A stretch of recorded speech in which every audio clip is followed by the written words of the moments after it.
Hey, good afternoon, guys. Welcome back. JR Wise with the Journey of Weight Loss. Currently, I'm at about 11 miles for the day. Not that you care, but I like to mention that. It's been a long day, man. I'm tired. I woke up late this morning. Whew. Had to do some extra running to get my miles up, So I've got a few topics I want to talk to you guys about, but first, today's video is brought to you by My Two Legs. My Two Legs has been around for decades. They have proven themselves reliable, responsible, and top-notch. Currently, their sole intention is to become big on YouTube. They're YouTube streaming certified, they're Google searching certified, they're Chat GPT creating certified, and if you didn't catch that, that's My Two Legs, me. So if you like that, don't forget to like, share, and subscribe. So enough of my stupidity. So the couple things I want to talk to you about, I saw some strange things on Yahoo today. It looks like Tinder has paused their image enhancement for their dating website because people feel violated because it alters their image. Well, duh! It's an enhancement tool. So I mean, people feel violated because they clicked a feature to enhance their photo and it changed it in whatever way. It kind of doesn't make sense to me, but I get it if it kind of made you feel uncomfortable. But I mean, you're on Tinder, for God's sakes, and you're feeling violated over that. Whatever. That's just my two thoughts on it. So the other thing I saw is there's a sawtooth fish that is it's on the endangered species list, and people can fetch up to poachers can fetch up to $8,000 for one fish, $8,000.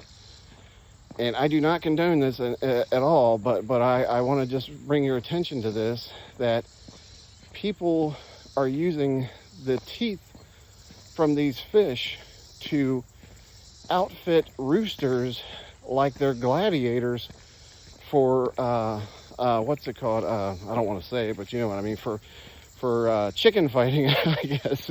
Connect the dots, guys, you know what I'm talking about. For chicken fighting, and they're like strapping the teeth on the side of their legs, and I don't know if they put them on the wings. I'm not sure. I've never seen that, and I didn't even know that kind of thing existed anymore. Yeah, I know they did it back in the 60s and 70s, but I just thought, with as the times progressed, people got away from that. I mean, just watch WWE, or WWF, whatever it's called, or WCW. WWF doesn't exist anymore. So yeah, it just kind of baffled me that they're going to the lengths that they do, and it's fetching so much money. I didn't realize chicken fighting was as big as it is in other countries, but apparently it's just not big in the U.S. But other countries, these people are paying $8,000 to deck out their chicken or their rooster. It just okay. Okay. My goodness, I mean, that's more than I make in a freaking month, Whatever. So, all right. A couple things I want to talk to you guys about on a more serious note. I saw this video from Witness the Badge, and it had to do with an officer that got terminated and charged down in Arizona. And what had happened is this handicapped kid was in Target buying a bicycle, and he was at self-checkout, and he had a fanny pack on and was having trouble getting his money out. And for some reason, somebody from Target called the sheriff's department on him. Like they thought he was doing something nefarious, I guess, which he wasn't. He was just trying to pay for his bike, and he was having trouble getting his money out. And the cops approached, and the kid thought it was the Target security. And they start asking him for his ID. And you could clearly hear in his voice when he spoke that there was a handicap there. And he said, no, only cops can request my ID. You can't. And then the police, they did introduce themselves, but he clearly, obviously he didn't hear the police say, hey, I'm Arizona whatever police or whatever county they're from. And they proceed to basically manhandle him and pick him up and take him outside. And this poor kid is just begging. He's like, I didn't do anything. I'm just trying to pay for my bike. I'm having trouble getting my money out. And they were just, this one cop was just so incredibly rude to him, nasty. And I mean, if he had just stopped to think for 2 seconds, he would have known this young man has a disability, and I need to speak to him like a one-on-one.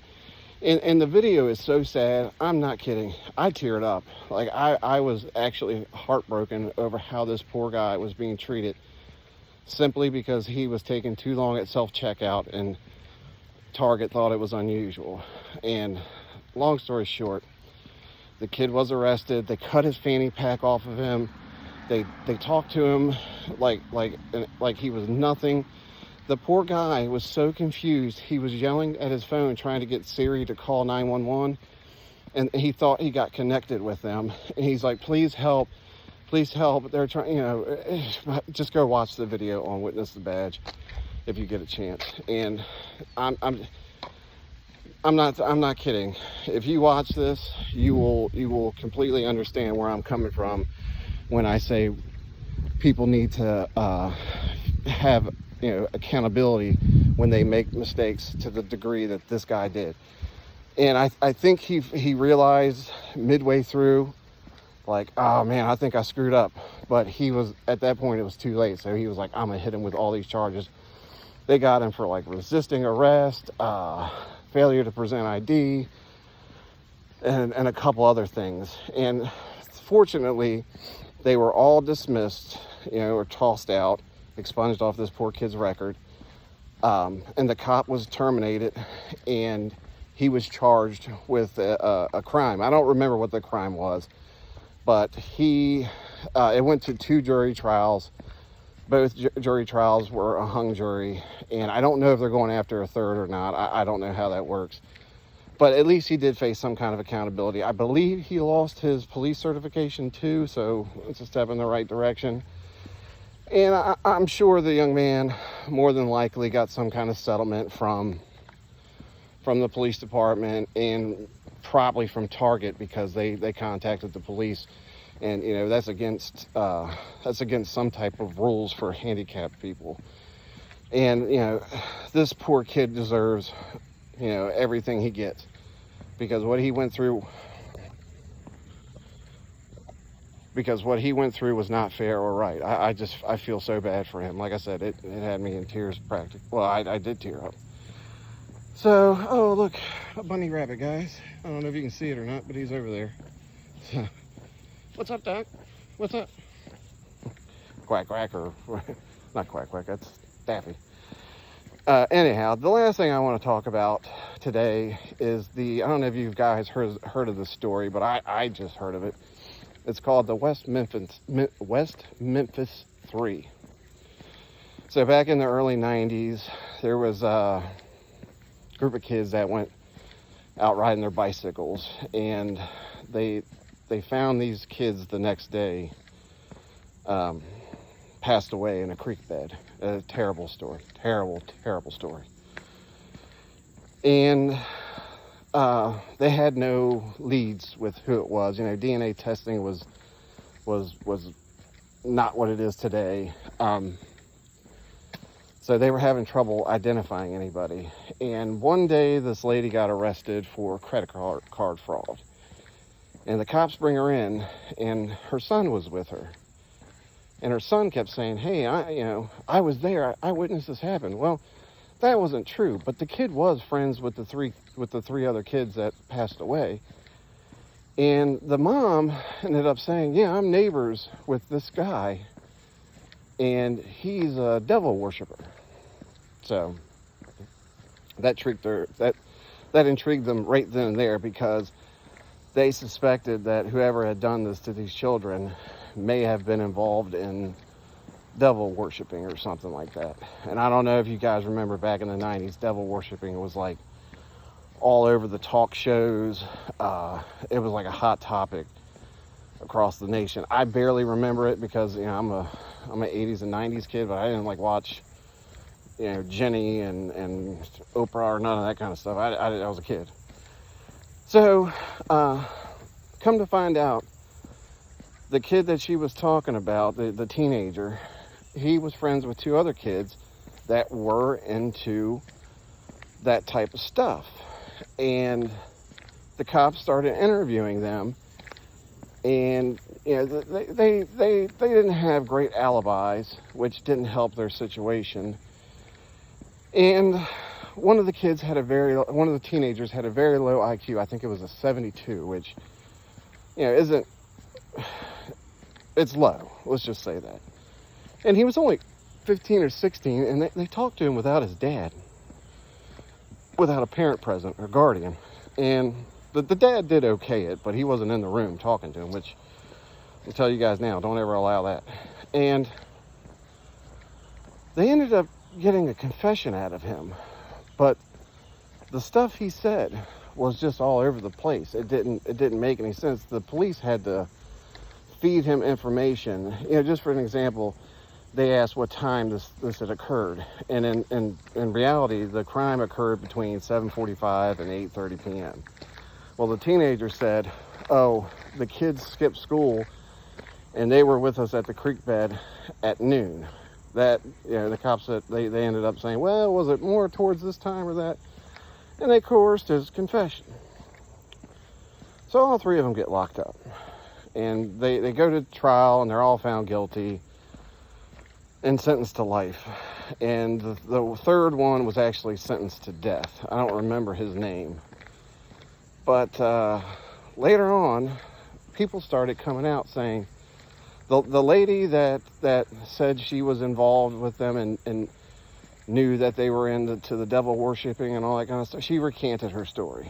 And there was some other stuff that went along with that too, but I'm not going to go into that kind of detail with this. If you want to go check it out, there's YouTube videos all over the place. I forget the name of the channel I watched it on, but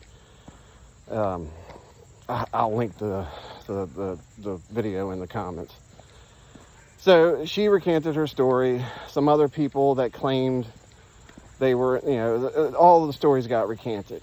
And, you know, these guys, meanwhile, they're sitting in prison for 20 years. And next thing you know, one of the dads becomes a suspect because they tested one of the hairs that they found on the rope on the kids, and it was a close match to one of the fathers. And another suspicious thing that happened was the dad had the kid's pocket knife with him, and the mom said that kid went everywhere with that pocket knife. He was a Boy Scout. He loved his pocket knife. He wouldn't have gone anywhere without it. And I'm not sitting here saying that the dad was responsible, but I'm just saying it's unusual. So there was so much stuff that was so unusual with this case. Alabama offered all three of them an Alford plea. And if you don't know what that is, an Alford plea means you're saying you're guilty, but you're not.